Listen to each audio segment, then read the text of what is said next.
What's up, everyone? Today we're going to be going over some critical things that you really should be thinking about if you're going to be taking a car to the track. It's been a long time personally, and I've had some tough lessons the past few weeks. When I was going to college, I predominantly did stuff with the Mohawk SCCA, going to places like Lime Rock, Watkins Glen, or just autocross in general, and not so much in the realm of drag racing. But I would always take the cars to the test and tune days to make sure that everything's dialed in, and drag racing is brutally honest. I'll tell you if your car is fast or if it's slow. I'll tell you if the engine will hold together, or heck, if the car will make it down the track. If you could beat on it at the drag strip, you're going to be able to beat on it, for the most part, unless you know suspension stuff, at Watkins Glen. Now, like I said, it's been a little while and I've had some pretty tough lessons. I know there's tons of videos on how you should launch your car or this or that or other, but it doesn't cover something absolutely critical. Making sure that your car is ready to rock and roll, and then make sure you're ready to rock and roll. Our first day out this year was on May 25th. I believe that's this one right here. Yep. And with really appalling success. Now, if you're going to be taking a car like this, is more of a daily driver that we're trying to hop up so that it, by the numbers, this thing should be pulling mid to high 12s. Unfortunately, it's not, and we'll cover why. Now, one of the big things is we have a whole nother engine in the basement, as you can see right here. That is going to get the supercharger and the 850cc injectors, the new wiring harness made by Calvin down at Cartoon, New Zealand. His guys down there have been working pretty tirelessly to get a bunch of stuff done, including that wiring harness, and he's also facilitating the acquisition of the Elate supercharger kit going on this. When that's on there, really the sky is the limit of what we can do. We're going to aim for 11 second. We don't want to put a roll cage in, so that's our cutoff, unless you go to some other sanctioning bodies, unlike the NHRA. You could, they're all different. But first thing that we had to do, and I didn't have the time, I was rushing that day. I got down to the valley, I didn't have my line lock in it. There was a whole bunch of stuff. I was just so, I've been so rushing on a bunch of stuff I've been doing that unfortunately it's taking its toll on this thing. So first, this is a lesson learned that even though we had 10.5-inch Toyo R888R drag radials on this car, it couldn't hook. Drag radials, especially these guys, need heat in the tire, and unfortunately, without the line lock, there was no way for me to really, because it would stick enough for it to kind of want to hop on the before your staging area, the pre-stage area, the water box, all that. I drove around it because I didn't have my line lock, and I didn't want. It was a bad thing. It worked out really poorly, and so I want to launch this thing at around 3,000 RPMs. The reason why, unless I get something a little bit stickier, like Mickey Thompson ETs on like 15-inch wheels, that we can drop it down from the 23 pounds we're running on here, down to something closer to like 18, maybe 17. But as it stands right now, you can actually see the at 23 pounds, the valve stem and the dot were originally lined up, and now the tire has shifted on the wheel, so we can't lower the pressure on that tire any lower than we have, because it is slipping. And if you're slipping, next thing you know, the tire's going to come off. It's a really bad time. So our first run actually was around 4,000 RPM. At that point, I was hitting the pre-stage, and then I was getting up, and then I was trying to go by ear to hear the 3,000 RPM, but I've never run the car with the helmet on, and sure as hell heck, the next time I was at pre-stage, I revved it to where I thought it was 3,000. I looked down, it was 4,000, and the R15 or the 1UZs require much higher RPM than, say, our Buick or our Satellite. They require the torquey end to do things less than, that thing needs higher. So launched at 4,000 RPM, needless to say, massive burnout. If you're spinning, you're not winning, and it really showed in the actual number. So I'll pop these up here. You can pause if you want to look. I don't know if it'll zoom in or focus or not, but my run that time, we had a decent, it was still bad, it was a bad reaction time. I was running at the green. As soon as the green hit, I let off the clutch and I just floored it. I didn't roll into it, I floored it. So at 4,000 RPMs, I floored it. All I did was a massive burnout.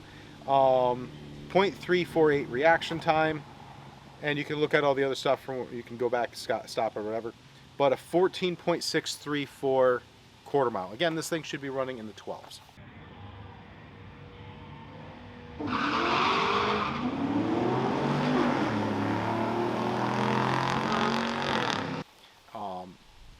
If you do a giant burnout in the beginning of the track, unless you're trying to show off to all the ladies, you know, you're not gonna win. And I'm not there to show off, so I didn't win. The next thing was, fast forward a little bit.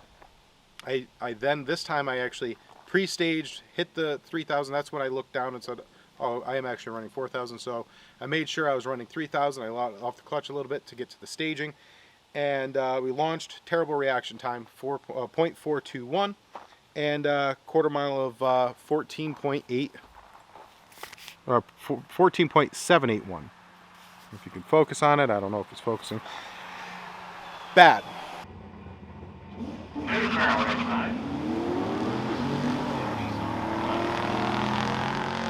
So again, we spun a little bit. I let off. I got back in it, spun a little bit more. It was just a really bad day. And it continues. The best reaction time of the day was 0.30. That one was a 14.397. Again, spinning at the beginning. This was at 2,000 RPMs, but at least it was grabbing a little bit. So it would spin, I'd let off, I'd go back in and win. But unfortunately now we're way outside of our power band and the thing is just not wanting to really perform at all. So we are going the right direction, but we are outside of our power range and we're outside of, you know, just getting the thing to do what it needs to do. And unfortunately at this point all we're doing is beating a dead horse.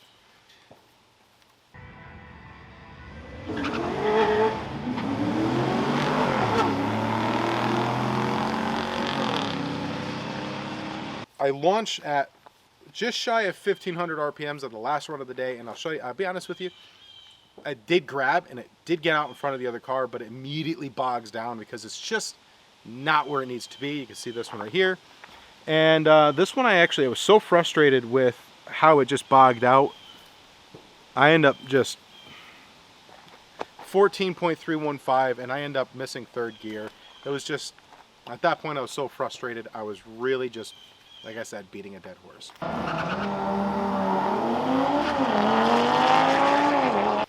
So one of the reasons, again, why we test and tune is to make sure that we're doing the right stuff and the car is set up. So I talked to John Wilburn and I told him the situation. I said, you know, I didn't have the line lock in there, and I'm going to make sure the next time I go there, it's in there. And he suggested a 5-second burnout, get it into second gear, you know, and as soon as you hit the 5 seconds, let off, let the car roll out, you know, still do the burnout, roll out of the water box, make sure it doesn't chirp or anything like that, and just slowly let out of the burnout. Don't cross your lines up there. Especially not, I don't know how it is in a lot of other places, but if you are in a small tire car and you burn through your staging lines, they will make fun of you.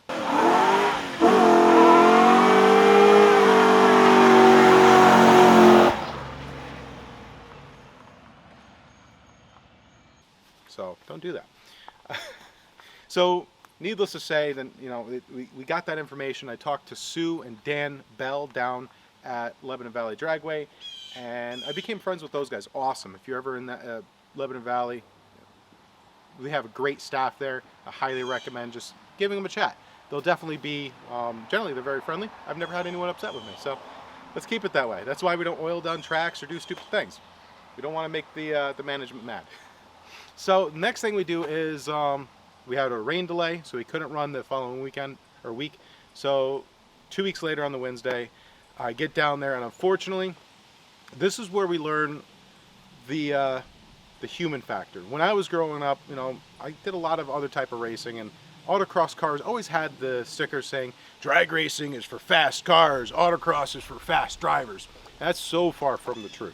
The reason why I say that is because all racing requires the driver to be in the moment and not dealing with other stuff. One of the reasons why we're doing this now and without the supercharger and everything like that in it is I want to make sure that after all the years that I haven't been on a track, I'm going to be a good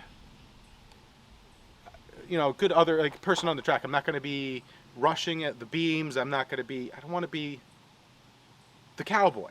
I want to make sure that I'm courteous to others. We're doing the track and everything like that. And unfortunately, last time I was there was not. It was counterproductive. Unfortunately, one of the organizations I'm heavily involved in, I'm actually the president of. It's a great organization. Unfortunately, some of the members of the club right now are at each other's throats, and it's highly inappropriate. And unfortunately, like when I was a store manager, when you have a customer or employees that are at each other's throat, can't go get the manager. You have to deal with the situation. And accusations are being thrown every which way. I was actually planning on leaving the club, and one of the members talked me out of it. So that morning I had a conversation over breakfast with a really good member that's been with the organization or the club and the organization for like 40 some odd years. And he talked me out of it. But unfortunately, I was so frustrated that day. When I went there, I had no business being on the track. I didn't do anything terrible. I didn't do anything wrong. But all I did was beat the crap out of my car. I mean, I beat the living tar out of it. I took my frustration out on it and not just... So, unfortunately, it was a bad day. And that's one of the reasons why, even though it was terrible, I want to bring this in front of you guys, for full transparency, and also because learn from my experience on this situation. If you're at the track, be at the track. That day, I was going in, I was talking to Sue and Dan, and I'm like, I was out of my mind. There was nothing about that day that I was there for the right reason. And it really showed in the numbers. So, we have the line lock in. Let's bring you back to that day. We have the line lock in, and I wanted to do the street stick, what do you call it? Bracket racing. So it was going to be a great time. I was really excited about it. It's the first time I ever bracket raced in my life. Still didn't understand how you have to play a game. It's like a chess game. So you dial your car in, and unfortunately the run that dialed my car in was this one right here. It was great. I did the great and terrible. I did the burnout, and 5-second burnout, rolled out. John Wilburn was on the money. That thing hooked so well, it surprised the heck out of me that I was taken out of the situation and been like, wow, this is awesome. And I realized at that point, other car, I was just like, I'm hitting the rev limit. It was terrible. Even that, it was garbage. So unfortunately, that was the run that dialed my car in for the elimination round, which, again, I was still really slow on the tree. At 0.337, the reaction time was really atrocious, although it matched the other person's reaction time. I don't know if you can see it. And needless to say, I was taken out of the moment. Again, frustrated with everything that was going on the past week, as well as, that morning. Combined with real excitement that the car didn't just do a giant burn off the line. At 3,000 RPMs, it hooked and went great. Still only ran a 14.874. That was with me banging off the rev limiter. I was taken out of the moment. Be in the moment. If you're going down the quarter mile, be in the moment. Don't let your mind wander. And even if the car surprises you with something, stay in the moment.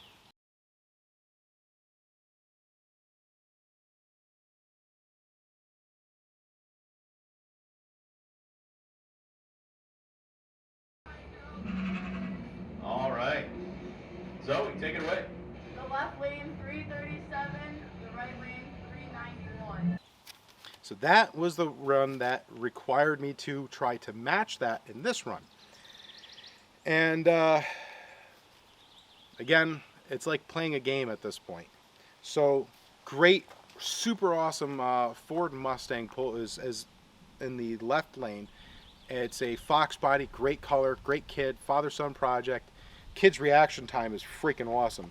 So Jimmy's running this thing. Its number was 514, and that thing launches at 0.117 of a reaction time. He had that thing and he was gone. And at this point, I still hadn't, I hadn't talked to people about what I should be doing as far as getting a better reaction time. And that was incredible. He takes off. Obviously, we're staggered because my run was, I clocked in at 14.87. He clocked in at 14.1. And so I took off. And that thing hooked, 3,000 RPM, hooked great. I was in the moment.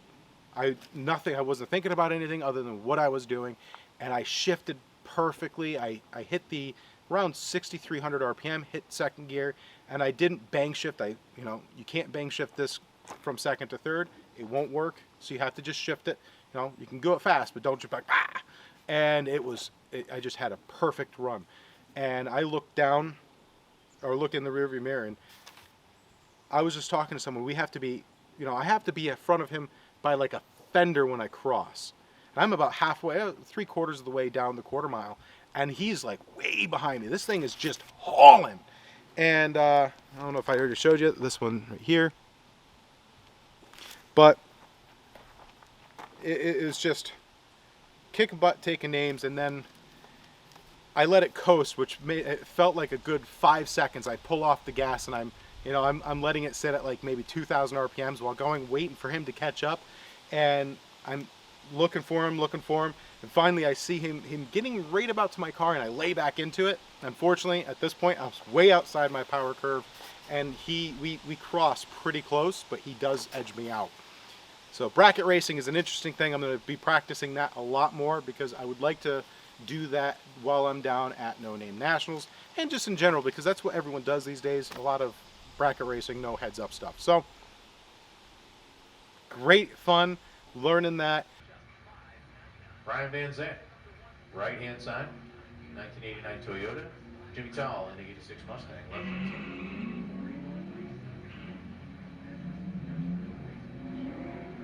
So after that was done, I'm like, okay. My brain was frustrated that I allowed myself to let him get past me. Kid did a great job, but I didn't. So I got really frustrated, and I mean, I threw the next run on the test and tune out. I ended up running, I bounced off the rev limiter going into third. I missed shift third. I ended up just letting it coast through, and I did a 15-second. It was garbage. So anyone that ever says drag racing is not for fast drivers and it's just for fast cars, totally wrong. So at that point, at this point I'm pretty much done for the day. I know I'm just letting way too much get to me. I figure I'll just do one more run and we'll go. So, and this was I'm leaving for the night. I get up to the staging, and that last run, actually, the car wouldn't start either. So that was, for some reason, it just had like no power, wouldn't. So I was just very flustered by the last run. So I'm just like, okay, let's just breathe, let's relax and hang out for a second, let the mind settle down. And I get up to the water box, and the other guy in the Mustang just drives around the water box and goes right up in stages. And I'm just like, holy crap. So I'm like, oh, okay, now I'm rushing to try catching. If someone does that to you, just let them do it. Just let them sit at the staging and have them burning their engine down, whatever. If they just want to rush up there, let them do that. You have to do your thing. Unfortunately, I was like, oh crap, I got to catch up. So I do my burnout. I roll right up to the line. I let it get in there, and at this point, I don't even look at my RPMs to pre-stage to make sure I'm in the right. I just get up there, and I'm fairly confident that thing was like revving to the moon, because all I did was another burnout, so it's probably at like 4,000 RPM. So I do a burnout. I catch him. I catch him on the light though. So I had been talking to Sue, Dan, and a bunch of people about how to get a better reaction time, and they said just after you see the third yellow, go. So that's what I did. I was out there. I was obviously way too high RPM, but as soon as that third yellow hit, I did it. I just went. The car burned out and did a horrible thing, but the reaction time was 1.46. So I do the burnout. It was miserable, and ultimately, the burnout kind of caught me off guard, and I won, but I still ran a crappy number at 14.7.